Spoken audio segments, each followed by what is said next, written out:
Good morning, all. I'm Dr. Saroj Bala, Assistant Professor in Political Science, Gandhi Memorial National College, Ambala, Kent. Today we'll discuss about political methodology, economic and social ideas of दादा भाई नौरोजी।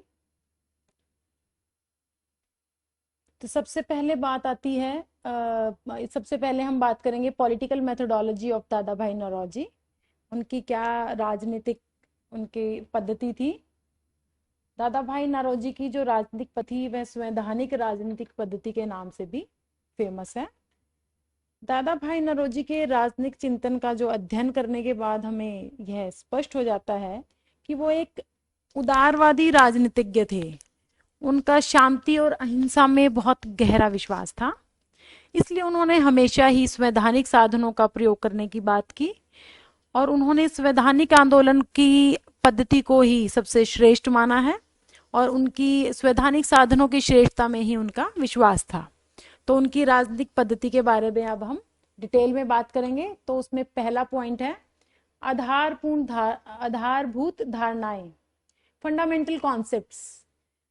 दादा भाई नौरोजी के राजनीतिक चिंतन की और उनकी राजनीतिक गतिविधियों के आधार पर अगर हम बात करें तो यह कहा जा सकता है कि उनकी राजनीतिक पद्धति संवैधानिक थी और इस पद्धति का मूल मंत्र था कि किसी भी प्रकार के असंवैधानिक साधनों का सहारा ना लिया जाए। अगर परिवर्तन चाहिए या किसी उद्देश्य को प्राप्त करना है तो संवैधानिक तरीकों से ही प्राप्त किया जाए, ना कि असंवैधानिक तरीकों का यूज किया जाए। तो इस प्रकार उन्होंने 3 तरह की मान्यताओं की बात की है, जिसको हम उनकी राजनीतिक पद्धति की आधारभूत मान्यताएं कह सकते हैं। तो इसमें पहली बात आती है अपने कार्यों के न्यायोचित होने में पूर्ण विश्वास। तो उनका अपने काम के न्यायोचित होने में पूर्ण विश्वास था। तो वो कहते थे कि काम ऐसा होना चाहिए जो न्यायोचित हो, ताकि दूसरे व्यक्ति से मनवाना आसान हो जाए और वह भी संवैधानिक तरीकों से मनवाना आसान हो जाए। दूसरी बात आती है ब्रिटिश शासकों और जनता के न्याय भावना में विश्वास। देखिए, वे उदारवादी थे, कभी भी हिंसा में विश्वास नहीं करते थे, इसलिए उन्होंने हमेशा ब्रिटिश शासक और वहां की जनता की न्याय की भावना में भी उनका पूर्ण विश्वास था कि ब्रिटिश सरकार हमारी बातों को समझेंगी और हमारे साथ न्याय करेंगी, ऐसा उनका विश्वास था। नेक्स्ट, उनकी जो अवधारणा है उसका जो आधार था वह था ब्रिटिश लोगों को विश्वास दिलाना कि हमारा काम उचित है और उसके लिए अथक प्रयास करना अपने काम को उचित ठहराने के लिए और उनको प्रूव करने के लिए कि कार्य उचित होने चाहिए और उनके कार्य उचित हैं। तो यह विश्वास दिलाने का भी उनकी जो धारणा थी, उनकी काम करने की पद्धति थी, यह उनकी आधारभूत धारणा का एक हिस्सा है। नेक्स्ट बात आती है कॉन्स्टिट्यूशनल मीन्स। देखिए, उन्होंने संवैधानिक उपायों की बात की है, कॉन्स्टिट्यूशनल मीन्स की बात की है। तो कॉन्स्टिट्यूशनल मीन्स में अगर हम बात करते हैं तो उनका शुरू से ही संवैधानिक साधनों में पूर्ण विश्वास था। उनकी धारणा थी कि अपनी मांगों को मनवाने के लिए संवैधानिक साधनों का ही प्रयोग किया जाना चाहिए। वह स्वशासन के लक्ष्य को भी संवैधानिक साधनों के माध्यम से ही प्राप्त करना चाहते थे। तो वह मानते थे कि संवैधानिक संघर्ष को अनुशासनात्मक, अहिंसात्मक और संवैधानिक ढंग से ही चलाना होगा, नहीं तो भारत की जो ये पराधीनता है वह बहुत लंबी चल सकती है। इस वजह से उन्होंने हमेशा संवैधानिक साधनों को ही सुझाया। वो ये भी जानते थे कि राजनीतिक और प्रशासकीय तौर पर भारत अभी पूरी तरीके से भारतीय जो नागरिक हैं, भारतीय लोग हैं, जागरूक नहीं है।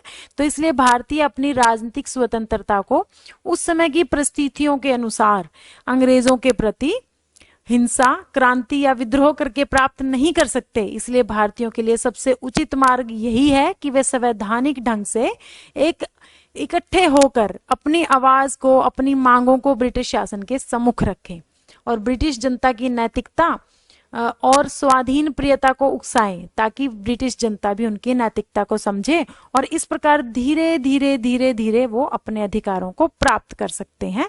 तो इस आधार पर उन्होंने संवैधानिक साधनों में ही हमेशा विश्वास दिखाया। तो इसी आधार पर उन्होंने अंग्रेजों के सामने अपनी जो शिकायतों की लिस्ट रखी वह भी संवैधानिक साधनों के आधार पर ही रखी। उन्होंने कहीं पर भी हिंसात्मक साधनों का प्रयोग नहीं किया। तो उसके बाद नेक्स्ट जो बात आती है वह बात आती है मूवमेंट बेस्ड ऑन टॉलरेंस, धैर्य पर आधारित आंदोलन।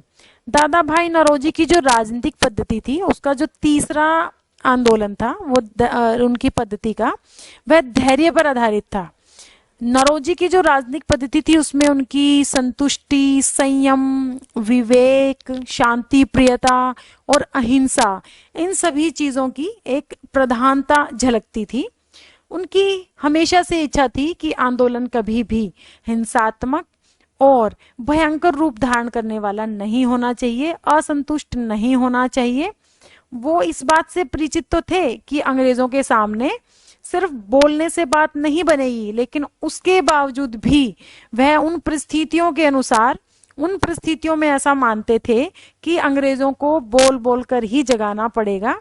उनको हम एक बार भी हिंसा के माध्यम से नहीं, हम उन परिस्थितियों में हम हिंसा का सहारा लेकर कभी भी आजादी को प्राप्त नहीं कर सकते हैं। तो इसलिए उन्होंने हमेशा धैर्य का सहारा लेना ही श्रेयस्कर समझा। तो इस आधार पर जो उनका आंदोलन था वह धैर्य पर आधारित था। नेक्स्ट बात आती है लेंदी स्ट्रगल, लंबा संघर्ष। दादा भाई नौरोजी ने अनुभव किया था कि यदि राजनीतिक उद्देश्यों को प्राप्त करने के लिए संवैधानिक साधनों को नहीं अपनाया गया तो भारत की जो आजादी का काल है वो और भी लंबा हो सकता है, क्योंकि स्वतंत्रता मिलने में देर हो सकती है। क्योंकि वो जानते थे कि भारत में अभी राजनीतिक और प्रशासकीय जागरूकता की बहुत कमी है, जिसे भारतीयों को अभी उसको प्राप्त करना है, जागरूकता को प्राप्त करना है।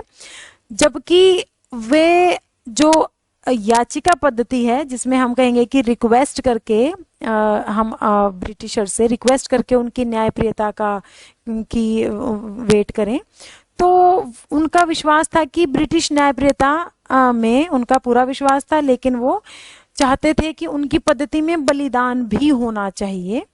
ब्रिटिश की जो रिएक्शनरी एटीट्यूड था उससे उनको बहुत बुरा लगता था, इसलिए उन्होंने 1893 में लाहौर के जो कांग्रेस के जो अध्यक्षीय भाषण में उन्होंने देशवासियों को बलिदान के लिए तैयार रहने की भी बात कही थी, क्योंकि वो ब्रिटिशर्स के रिएक्शनरी एटीट्यूड को जानते थे।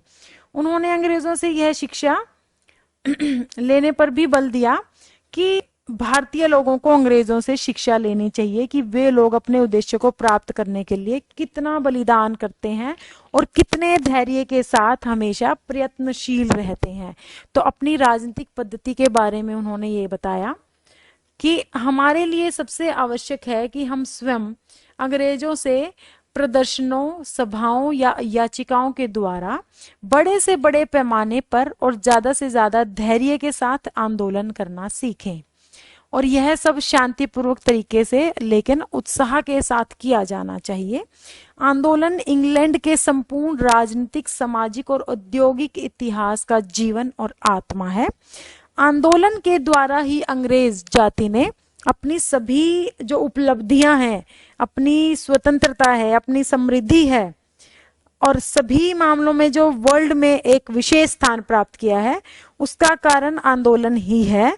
लेकिन प्रतिदिन वो अपने आंदोलन को अपने डे टू डे लाइफ का हिस्सा मानते हैं। तो इंग्लैंड का संपूर्ण जीवन एक आंदोलन के समान है, और आंदोलन नैतिक शक्ति का सभ्य और शांतिपूर्ण अस्त्र है, और जब संभव हो तब पाश्विक भौतिक बल से बहुत ज्यादा अच्छा है। तो इसलिए उन्होंने कहा है कि संवैधानिक तरीकों को ही प्रयोग करना चाहिए, ना कि पाश्विक बल को। नेक्स्ट बात आती है अवेकनिंग टुवर्ड्स राइट्स, अधिकारों के प्रति नवीन चेतना। तो देखिए, दादा भाई नौरोजी ने जो राजनीतिक पद्धति की बात की है, उन्होंने अपनी राजनीतिक पद्धति में भारतीयों में, विशेषकर युवा पीढ़ी में, यंग लोगों में अपने अधिकारों के प्रति नवीन चेतना को जागृत करने का प्रयास किया है। इसके लिए उन्होंने एक आंदोलन चलाने की आवश्यकता पर भी बल दिया है। उन्होंने संवैधानिक आंदोलन के माध्यम से भारतीयों में अधिकारों के प्रति जागृति लाने का प्रयास किया, और उन्हें प्राप्त करने के लिए, अपने आंदोलन के माध्यम से अपने अधिकारों को प्राप्त करने के लिए उन्होंने संवैधानिक उपायों को ही उचित बताया है। उनका उद्देश्य अंग्रेजों को यह बताना था कि भारतवासियों के अधिकारों की मांग क्या है और अंग्रेजों को उन अधिकारों को क्यों मान लेना चाहिए। इस प्रकार दादा भाई नौरोजी हमेशा ही भारत में भारत के युवाओं को अपने अधिकारों के प्रति जागृत करना चाहते थे। हमेशा ही उनमें ये भावना लाना चाहते थे कि वो अपने अधिकारों के प्रति जागृत रहें। उनका मानना था कि अगर भारतवासी पैसिव होकर बैठ गए और आंदोलन नहीं करेंगे तो अंग्रेजों के लिए यह सोचना स्वाभाविक सी बात हो जाएगी कि भारतीय तो संतुष्ट हैं, इसलिए उनकी कोई राजनीतिक इच्छाएं नहीं है। इसलिए आंदोलन को दादा भाई नौरोजी बहुत इंपॉर्टेंट मानते थे ताकि अंग्रेजों को ये मैसेज ना जाए कि भारतीय तुम्हारे राज्य शासन प्रणाली से संतुष्ट है, उनकी कोई भी डिमांड नहीं है। नेक्स्ट बात आती है कॉम्प्रिहेंसिव एंड प्रैक्टिकल, व्यापक और व्यवहारिक। जो उनकी मेथोडोलॉजी थी, उनकी जो राजनीतिक पद्धति थी, वो एक बहुत ही विशेष तौर पर व्यापक और व्यवहारिक भी थी, क्योंकि संवैधानिक आंदोलन की पद्धति जो उनकी थी उनको गोपाल कृष्ण गोखले और फिरोज शाह उन्होंने भी स्वीकार किया था, लेकिन उन दोनों की तुलना में भी नौरोजी की जो पद्धति थी व्यापक और व्यवहारिक थी। उनकी राजनीतिक पद्धति में स्वदेशी बहिष्कार को सबसे महत्वपूर्ण स्थान दिया गया था। तो उन्होंने ये जो अपनी दो कॉन्सेप्ट थे जिनको हम कहेंगे स्वदेशी और बहिष्कार, उनका उन्होंने भरपूर समर्थन किया, दोनों अवधारणाओं का। अपनी व्यापक और व्यवहारिक पद्धति के कारण ही जो दादा भाई नौरोजी हैं वो कांग्रेस के दोनों जो पक्ष थे, उदारवादी और उग्रवादी, जो दोनों ग्रुप थे, उनको संतुष्ट करने में सफल रहे। तो दोनों ग्रुप्स के साथ उनका लिंक था। तो स्वराज की मांग और उसे प्राप्त करने के लिए स्वदेशी और बहिष्कार की नीतियां अपनाने के लिए दादा भाई नौरोजी ने कांग्रेस के दोनों पक्षों के वो निकट चले गए थे इस नीति अपनाने के कारण। लेकिन जैसे जैसे टाइम बीतता गया वैसे वैसे अंग्रेजों की जो रिएक्शनरी पॉलिसीज थी, जो उनकी उपेक्षा करने की जो पॉलिसीज थी, उनसे वो बहुत निराश हो गए और उनसे दुखी होकर दादा भाई नौरोजी धीरे धीरे उग्र होते चले गए और उनकी भाषा भी कठोर होती चली गई।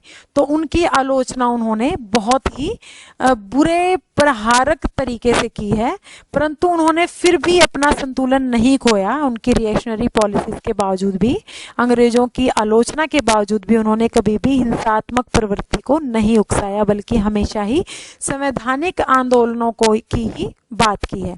तो इस आधार पर कह सकते हैं कि दादा भाई नौरोजी की जो संवैधानिक राजनीतिक पद्धति थी उससे स्पष्ट होता है कि राजनीतिक सत्ता के नैतिक आधार में विश्वास नहीं था, परंतु यह ठीक नहीं है क्योंकि उन्होंने 1893 में कांग्रेस के लाहौर अधिवेशन के भाषण में राजनीति के नैतिक आधार में विश्वास प्रस्तुत किया है। क्योंकि उनकी बातों से अगर हम बात करें कि उनका नैतिक आधार में विश्वास नहीं था, अगर उनके बारे में ऐसा कहें तो ये बात सही नहीं है, क्योंकि उनका हमेशा से ही राजनीति के नैतिक आधार में विश्वास था। कभी भी वो पाशविक बल में विश्वास नहीं करते थे। तो इस आधार पर उनकी जो राजनीतिक पद्धति थी वह संवैधानिक साधनों में विश्वास करने वाली थी। तो इस आधार पर हम कह सकते हैं कि उनकी राजनीतिक पद्धति बहुत ही अहिंसात्मक थी। उसके बाद हम बात करते हैं इकोनॉमिक आइडियाज ऑफ दादा भाई नौरोजी।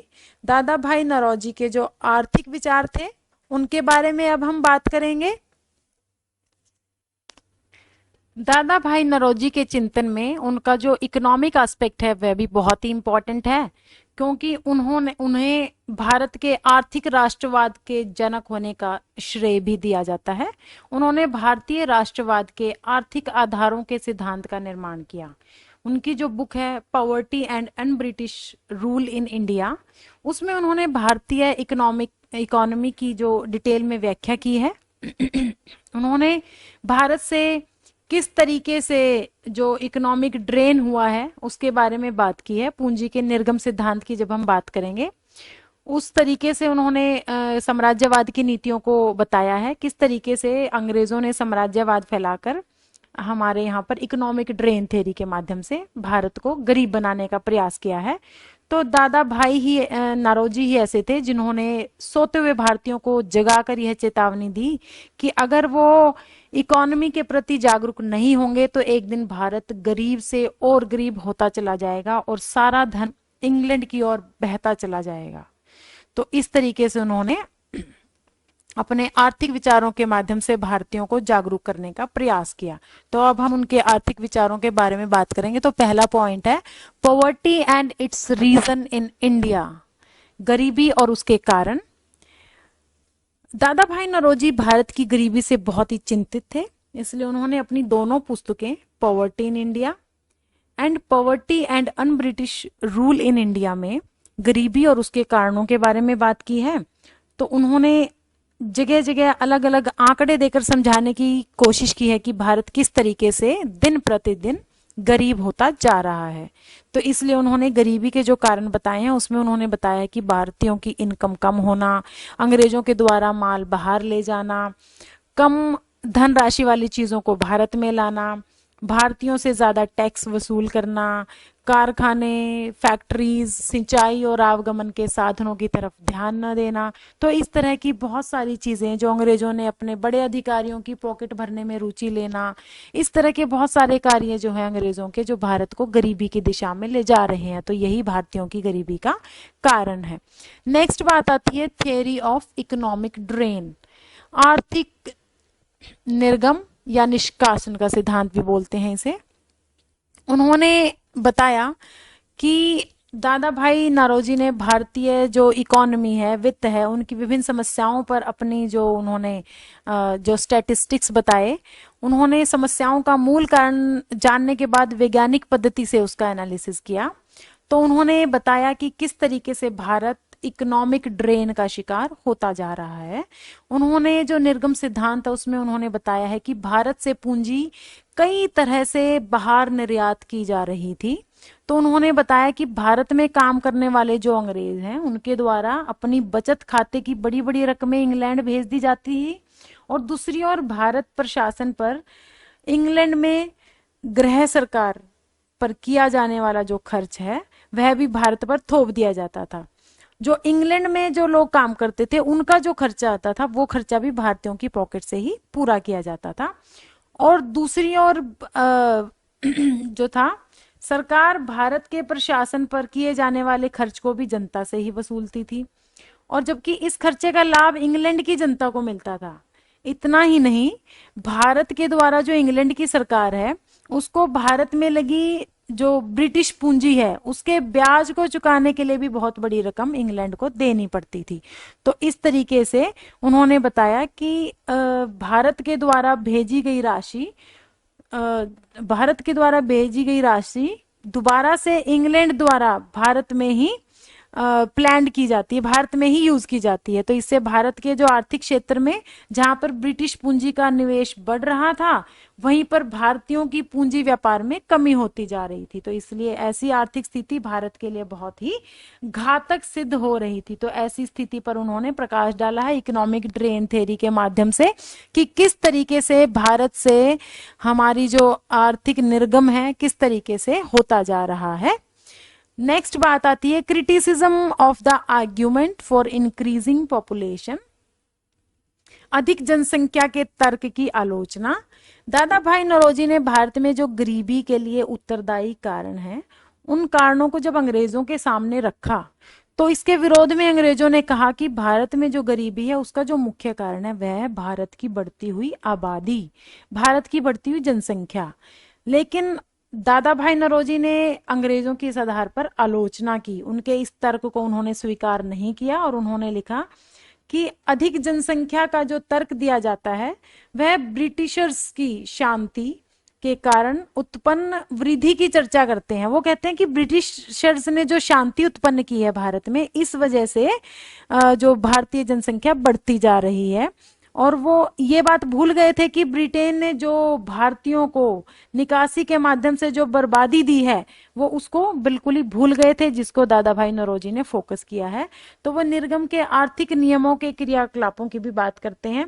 वो कहते हैं कि किसी अज्ञात कारणों से अंग्रेज ये भूल गए हैं कि भारत में किसी भी तरह का इकोनॉमिक रूल लागू नहीं किया गया है, कोई भी इकोनॉमिक थ्योरी लागू नहीं की गई है। अपनी ही मनमानी के माध्यम से ब्रिटिशर्स अपनी नीतियों के ड्रेन जो पॉलिसीज हैं उनके माध्यम से काम कर रहे हैं, जिससे जो आर्थिक नियमों के बिल्कुल विपरीत है, क्योंकि भारत में ही भक्षण किया जा रहा है।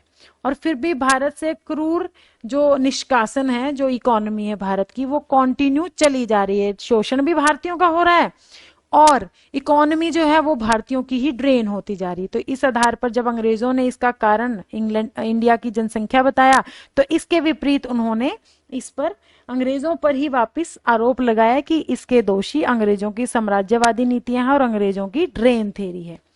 नेक्स्ट बात आती है criticism of British economic imperialism. उन्होंने अंग्रेजों के साम्राज्यवादी विचारधारा की आलोचना की है। उन्होंने राजनीतिक साम्राज्यवाद के साथ साथ आर्थिक साम्राज्यवाद की स्थापना की भी बात की है। उन्होंने कहा कि अंग्रेजों की जो ये आंतरिक भावना है राजनीतिक साम्राज्यवाद के साथ साथ आर्थिक साम्राज्यवाद की, उसको दादा भाई नौरोजी ने पहले ही भांप लिया था।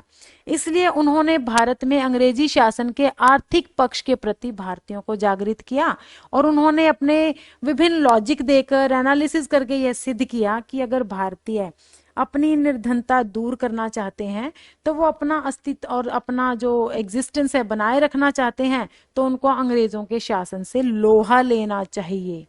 इस प्रकार उन्होंने राजनीतिक विचारों में स्वराज को इतना स्पष्ट नहीं किया जितना उन्होंने आर्थिक विचारधारा के माध्यम से आर्थिक साम्राज्यवाद का पर्दाफाश करने की बात की है। इसके बाद नेक्स्ट बात आती है टर्म्स ऑफ इकोनॉमिक ड्रेन। उनकी जो इकोनॉमिक थ्योरी की बात आती है दादा भाई नौरोजी की, उन्होंने किस तरीके से अपनी इकोनॉमिक जो ड्रेन थ्योरी की बात की है कि किस तरीके से जो इकोनॉमी है हमारे भारत से ड्रेन की जा रही है अंग्रेजों के द्वारा, अंग्रेजों के माध्यम से। तो उन्होंने जो निर्गम की जो अलग अलग फॉर्म्स हैं, किस तरीके से हमारे यहाँ से धन किस किस फॉर्म में निकाला जा रहा है, उस बारे में बात की है, जिसको हम कहेंगे टर्म्स ऑफ इकोनॉमिक ड्रेन। तो दादा भाई नौरोजी ने सिद्ध कर दिया कि भारत की गरीबी का जो मेन कारण है वो भारत से इंग्लैंड में जाने वाली धन राशि है। तो उन्होंने अपनी जो बुक है poverty and un British rule of India, rule in India, उसमें बताया कि लगभग 3 से 6 करोड़ पाउंड तक की राशि इंग्लैंड से इंडिया से प्रतिदिन भारत से इंग्लैंड में जा रही है। उन्होंने बताया कि गरीबी के अंतिम स्तर पर भारत पहुंच गया है और ये सब अंग्रेजों की जो इकोनॉमिक ड्रेन की थ्योरी है उसके माध्यम से ही हुआ है। तो प्रति वर्ष इतनी मात्रा में धन भारत से बाहर जाना किसी भी देश के लिए घातक हो सकता है, तो उसी तरीके से भारत के लिए भी एक बहुत ही घातक सिद्ध हो रहा है। तो इसलिए उन्होंने बहुत अलग अलग तरीके बताए निर्गम के, जिसमें इकोनॉमिक ड्रेन की तरीके बताए, जिसमें उन्होंने बताया है कि ब्रिटिश अफसरों की पेंशन है वो भारत से जाती है, युद्ध विभाग को जो भुगतान किया जाता है ब्रिटेन के जो युद्ध विभाग को, वो सभी इंडिया के माध्यम से जाता है। भारत सरकार का जो इंग्लैंड में खर्च होता है वह भी इंडिया के पैसों से ही दिया जाता है। और जो बहुत सारे बड़े बड़े बिजनेस ग्रुप्स हैं जो ब्रिटिश जो भारत में हैं लेकिन हैं वो ब्रिटिश गवर्नमेंट के, वो अपनी कमाई अपने देशों में भेज रहे हैं, वह भी इंडिया की ही कमाई इंडिया के पैसे के रूप में ही भेजी जा रही है। नेक्स्ट आता है मोरल डेफिसिट, नैतिक दरिद्रता। नैतिक दरिद्रता की बात करते हैं वो। आर्थिक उन्होंने कहा है कि जो गरीबी का कारण है धन का बाहर जाना है, लेकिन आर्थिक निर्गम उन्होंने बताया कि केवल गरीबी का ही कारण नहीं है बल्कि भारत का नैतिक पतन भी हो रहा है, नैतिक गरीबी भी आ रही है, सिर्फ आर्थिक गरीबी नहीं बल्कि नैतिक गरीबी भी भारत में आ रही है इस पॉलिसी की वजह से। क्योंकि उन्होंने बताया कि भारत में जो विदेशी लोग काम कर रहे हैं वो अपने दायित्वों को पूरा करते हैं, इंडिया से अपना अनुभव और अपनी नॉलेज प्राप्त करते हैं, और फिर जो इनका नॉलेज है, इनका अनुभव है, जिनका भारत को फायदा होना चाहिए था, और उससे भारत वंचित रह जाता है क्योंकि सभी अधिकारी अपना एक्सपीरियंस और अपना ज्ञान साथ लेकर वापस अपने देश में चले जाते हैं। तो सभी उच्च पदों पर जो लोग हैं वो यूरोपीय लोग हैं और वो रुपया कमाकर अनुभव और ज्ञान प्राप्त करके अपने देश में वापस चले जाते हैं भारत को छोड़ के। तो इस प्रकार भारत अनुभवी और विवेकशील लोगों से वंचित रह जाता है, उनका लाभ नहीं उठा पाता। तो इस आधार पर उन्होंने भारत की आर्थिक और नैतिक दोनों आधार पर दरिद्रता की बात की है। नेक्स्ट बात आती है डिमांड फॉर इकोनॉमिक रिफॉर्म्स। भारतीयों के लगातार शोषण को देखकर दादा भाई नौरोजी ने आर्थिक सुधारों की मांग की। उन्होंने अपने आवेदन पत्रों में आग्रह किया कि भारत की जो वित्तीय स्थिति है उसमें एक संतोषजनक तरीके के सुधार की आवश्यकता है। तो इसलिए उन्होंने एक जांच समिति का गठन करने की भी बात की ब्रिटिश पार्लियामेंट से। उनके प्रयासों के चलते ऐसी संसदीय समिति का गठन भी किया गया और इस समिति के सामने दादा भाई नौरोजी ने बहुत सारे ज्ञापन दिए, बहुत सारे वाद विवाद उठाए, लेख भी पढ़े। तो उनके माध्यम से उन्होंने बहुत सारे आर्थिक सुधारों की मांग भी की और इसके माध्यम से एक शाही कमीशन भी नियुक्त किया गया था भारतीयों के खर्चों की जांच करने के लिए। तो दादा भाई नौरोजी इस कमीशन के सदस्य भी बने। नेक्स्ट बात आती है सजेशंस रिगार्डिंग इकोनॉमिक रिफॉर्म्स। उन्होंने आर्थिक सुधारों के संबंधी बहुत सारे सुझाव भी दिए। उन्होंने इन सुझावों में बहुत सारी बात की। उन्होंने ब्रिटिश जनता से और ब्रिटिश सरकार से मांग की कि भारत और इंग्लैंड के बीच में जो फाइनेंशियल रिलेशंस हैं उनकी सही तरीके से जांच पड़ताल होनी चाहिए और उन्हें नैतिक और न्यायपूर्ण आधार पर रखा जाना चाहिए। उन्होंने फिर सुझाव दिया कि भारत के जो राजस्व है उस पर जो अनेक मदों का जो व्यय है, बहुत सारी जो तरीकों का जो खर्च है वो इंग्लैंड के कोष से दिया जाना चाहिए, ना कि भारतीयों के कोष से। तो उन्होंने कहा कि ब्रिटिश ऑफिसर्स हैं उनकी जो पेंशन्स हैं उनके लिए भी एक सही तरीके से आर्थिक सुझाव उन्होंने दिए कि कहाँ से किस तरीके से वो सभी खर्च किया जाना चाहिए, उसको किस तरीके से प्लान किया जाना चाहिए ताकि दोनों के बीच में वित्तीय संबंधों को सही तरीके से जांचा पड़ताला जा सके। उसके बाद बात आती है अंग्रेजों को चेतावनी, वार्निंग टू ब्रिटिशर्स। दादा भाई नौरोजी ने अंग्रेजों को भारतीयों के प्रति अपनी जो अंग्रेज जो भारतीयों के प्रति जो शोषण की नीति अपनाते थे उससे वो बहुत ज्यादा चिंतित थे। इसलिए उन्होंने नैतिक और आर्थिक शोषण से दुखी होकर अंग्रेजों को चेतावनी दे डाली और उन्होंने चेतावनी दी कि यदि भारत का भौतिक और नैतिक विकास इसी तरह जारी रहा तो देश में एक दिन ऐसी क्रांति का विस्फोट होगा जो अंग्रेजी शासन की नींव को हिला देगा और यदि भारतीय की शिकायतें दूर नहीं की गई तो भारत के साथ न्याय नहीं किया गया तो वह दिन दूर नहीं है कि भारतीयों में एक तरीके से एक आंदोलन और एक क्रांति होगी भारतीयों में और वह क्रांति अंग्रेजी शासन की नींव को हिला देगी। तो इस आधार पर उन्होंने अपने आर्थिक विचारों के माध्यम से भारतीयों को अपने आर्थिक जो ड्रेन थ्योरी थी उसके माध्यम से उन्होंने भारतीयों को बहुत सारी चीजों के लिए सचेत किया और जिसके माध्यम से उन्होंने अपना बहुत अधिक योगदान दिया है हमारे जो पॉलिटिकल सिस्टम है, जो थॉट है उसमें। तो इस आधार पर उनकी जो इकोनॉमिक ड्रेन थ्योरी है वो भारतीय चिंतन के लिए बहुत ही इंपॉर्टेंट है। नेक्स्ट आती है सोशल फिलॉसफी ऑफ दादा भाई नौरोजी। दादा भाई नौरोजी की जो सामाजिक दर्शन है उसके बारे में अगर हम बात करें तो उन्होंने धार्मिक और सामाजिक चिंतन की बात भी उन्होंने की है कि किस तरीके से उन्होंने फीमेल एजुकेशन की बात की है कि अंग्रेजों के टाइम में जो नारी शिक्षा है उस पर विशेष ध्यान नहीं दिया जाता था। उन्होंने नारी शिक्षा के लिए बहुत कुछ ध्यान दिया, उन्होंने इस पर बल दिया और इसके तरफ सभी लोगों का ध्यान आकर्षित करवाया। तो इसलिए उन्होंने गुजराती ज्ञान प्रकाशन मंडली नामक संस्था के माध्यम से उन्होंने बंबई में नारी शिक्षा के प्रसार के लिए बहुत अधिक कार्य किए और उनकी ही प्रेरणा से बॉम्बे में जो बालिका विद्यालय है वो बहुत सारे खोले गए और इस तरीके से नारी शिक्षा के प्रति उन्होंने विशेष ध्यान दिया। नेक्स्ट बात आती है सामाजिक बुराइयों का विरोध। उन्होंने बहुत सारी सोशल इविल्स है जैसे अंधविश्वास है, धार्मिक कुरीतियां हैं, रूढ़िवादिता है, इन पर उन्होंने प्रहार किया।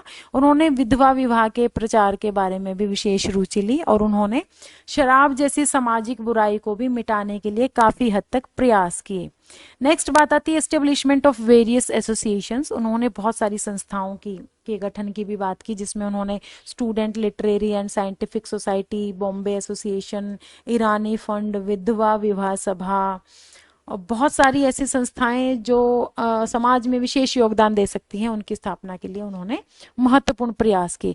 नेक्स्ट आता है इमेंसिपेशन ऑफ वीमेन। उन्होंने औरतों के कल्याण के लिए, औरतों के जो शोषण है उससे बचाने के लिए उन्होंने नारी शिक्षा और साथ में विधवा विवाह पर भी विशेष फोकस किया कि जिसके माध्यम से औरतों का कल्याण हो सके, महिलाओं का कल्याण हो सके। तो ये इनके आर्थिक और सामाजिक विचार थे। और इसके बाद हम बात करते हैं कि important questions, list of expected questions. अगर हम इस चैप्टर में बात करें तो इनकी पॉलिटिकल मेथोडोलॉजी है, उसके बारे में हम बहुत अच्छे से क्वेश्चंस तैयार कर सकते हैं, जिससे बनता है describe the political methodology of दादा भाई नौरोजी। और नेक्स्ट आता है right and note on social and economic views of दादा भाई नौरोजी। आर्थिक और सामाजिक क्षेत्र में दादा भाई नौरोजी का क्या योगदान था, तो इस आधार पर हम इन क्वेश्चंस का एनालिसिस कर सकते हैं। इन्हीं शब्दों के साथ थैंक यू सो मच, आपका दिन शुभ रहे। Thank you so much. Hello everyone, I am Dr. Saroj Bala, Assistant Professor in Political Science, Gandhi Memorial National College, Ambala, Kent. Here is the list of expected questions from Dada Bhai Naroji. दादा भाई नौरोजी के जो important questions हैं उनमें पहला question है describe the political ideas of दादा भाई नौरोजी। दादा भाई नौरोजी के राजनीतिक विचारों के बारे में बताएं। नेक्स्ट क्वेश्चन है explain Dadabhai Naoroji's contribution to Indian political thought. Dadabhai Naoroji का भारतीय राजनीतिक चिंतन को क्या योगदान है। नेक्स्ट क्वेश्चन बनता है explain Dadabhai नौरोजीज drain theory. दादा भाई नौरोजी की जो आर्थिक निष्कासन की जो सिद्धांत है उसके बारे में बताएं। नेक्स्ट क्वेश्चन बनता है राइट एंड नोट ऑन दादा भाई नौरोजीज इकोनॉमिक फिलॉसफी। दादा भाई नौरोजी का आर्थिक दर्शन पर अपने विचार प्रकट करें, नोट लिखें। नेक्स्ट क्वेश्चन बनता है what is economic drain, explain the economic ideas of दादा भाई नौरोजी। आर्थिक निष्कासन क्या है, दादा भाई नौरोजी के आर्थिक विचारों के बारे में बताएं। इन्हीं शब्दों के साथ थैंक यू सो मच।